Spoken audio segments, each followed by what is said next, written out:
আসসালামু আলাইকুম রহমতুল্লাহ। পুরো মতলা এলাকা আজকে একদম বালিতে চারিপাশ অন্ধকার হয়ে গেছে প্রায়। প্রচুর পরিমাণে বাতাস হচ্ছে, বাতাসের কারণে এখানকার বালিগুলো আকাশে উঠতেছে, দেখতে পাচ্ছেন।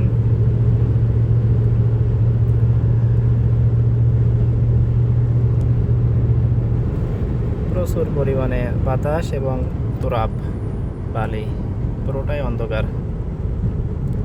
খুব সাবধানে গাড়ি চালাতে হচ্ছে, গাড়ি কাঁপতেছে, গাড়ি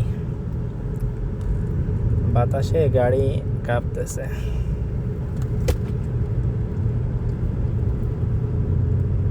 আমি প্রায় বাসায় চলে এসেছি, মতলার ভিতরে এখন আছি।